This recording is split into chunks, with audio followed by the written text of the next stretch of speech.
আসসালামু আলাইকুম রহমতুল্লাহ। প্রিয় দর্শক, আপনারা দেখতে পাচ্ছেন একজন নারী সাংবাদিক, বেপর্দা নারী, তিনি আমির জামান ডাক্তার শফিকুর রহমানের সঙ্গে একটা সেলফি তুলতেছেন। এখন এটা নিয়ে অনেকেই সমালোচনা করতেছেন, কিছু করার নাই। বিরোধী দলীয় নেতা আমির জামান ডাক্তার শফিকুর রহমান, প্রিয় দর্শক, একজন নারী সাংবাদিক, তিনি ছবি তুলতে চেয়েছেন, তার না করার কোনো সুযোগ নাই, তাকে তুলতেই হবে।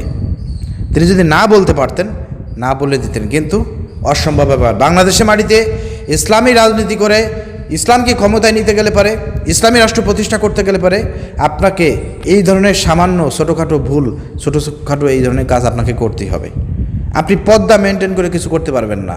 পর্দা মেনটেন করে যারা করতেছে, হেফাজত ইসলাম, তারা আওয়ামী লীগের দালালি করেছে, শহীদদের সঙ্গে গাদ্দারি করেছে, পর্দা তারা মেনটেন করে নাই। তাদের নেতারাও আমরা দেখতে পাচ্ছি, হেফাজত ইসলামের নেতারাও, প্রিয় দর্শক, বিভিন্ন সময় শেখ হাসিনাকে সংবর্ধনা জানিয়েছে না, জননী খেতাব দিয়েছে না। সারা বাংলাদেশের যত কওমি মাদ্রাসার আলেম উলামা যারা আছেন, শিক্ষক যারা আছেন, তারা কি ওই যে আপনার যেসব শিক্ষার্থী থাকে, তাদের কি মহিলা গার্জিয়ান যখন আসে, তাদেরকে আমরা দেখি দরজার সামনে তাদের সঙ্গে ঘন্টার পর ঘন্টা গল্প করতেছে, বেপর্দা নারীর সঙ্গে গল্প করতেছে। সব জায়গায় বেপর্দা নারীর সঙ্গেই আপনার গল্প গুজবে সবাই ব্যস্ত আছে।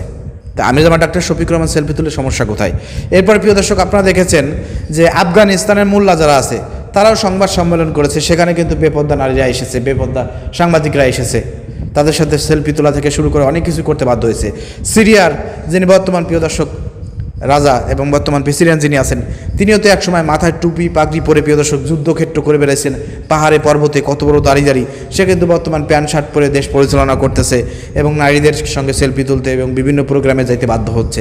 এটা বর্তমান বাংলাদেশ না, এটা বর্তমান পৃথিবীর যেখানে আপনি যা করতে চান না কেন, ইসলামিক আপনাকে কান্ট্রি প্রতিষ্ঠা করতে গেলেও পারেও আপনাকে এই কাজগুলো করতে হবে। নারীদেরকে বাদ দিয়ে আপনি কোনো কিছু করতে পারবেন না, সেটা পর্দাসীন নারী হোক আর বেপর্দা নারী হোক, হিন্দু বন্ধু খ্রিস্টান হোক আর কাফের মুশরিক হোক, তাদেরকে তো আপনি বোরকা পরাইতে পারবেন না।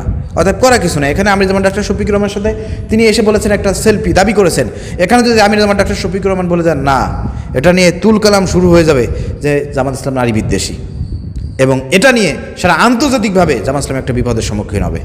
তো সামান্য একটা সেলফির জন্য আপনি জামাত ইসলামের যে লক্ষ্য উদ্দেশ্য, যে ভীষণ, এটাকে কি আপনি বানচাল করবেন?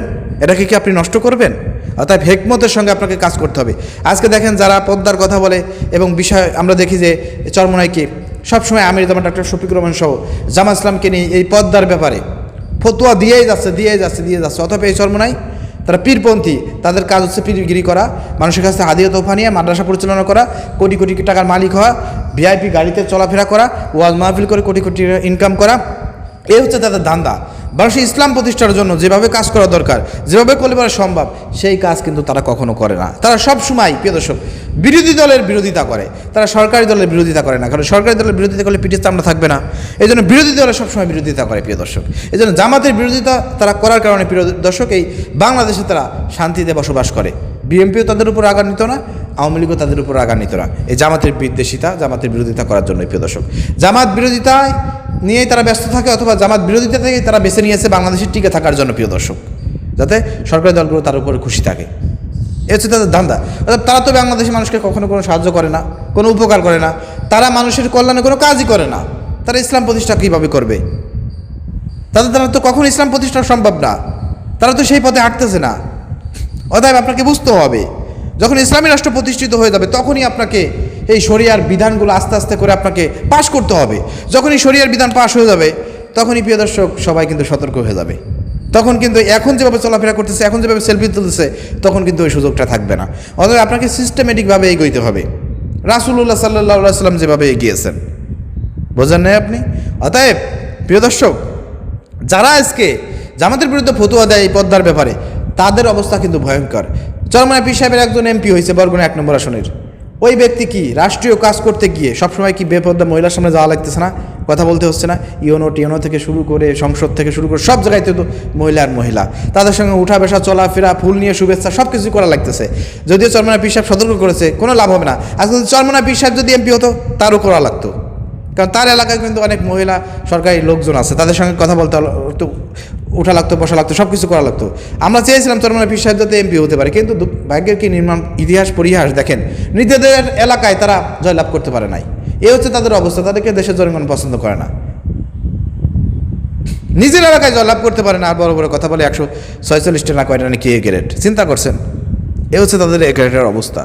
তো এই ভাওতাবাজ, এই আপনার ভণ্ড, এদের থেকে বিরত থাকবেন। এদের ফতুয়া আপনার গ্রাহ্য করবেন না। এদের ফতুয়ার কোনো দাম নাই। এদেরকে মানুষ বিশ্বাস করে না, ভালোবাসে না, ক্ষমতা দেখতেও চায় না। তার প্রমাণ আপনারা পেয়েছেন। অর্থাৎ বাস্তবতা আপনাকে বুঝতে হবে। দেশে ইসলাম প্রতিষ্ঠা করতে গেলে পরে বাংলাদেশে নারীর সংখ্যা বেশি। এই সমাজকে ভালো করতে গেলে পরে আপনাকে নারীর সঙ্গে মিশতে হবে, কথা বলতে হবে।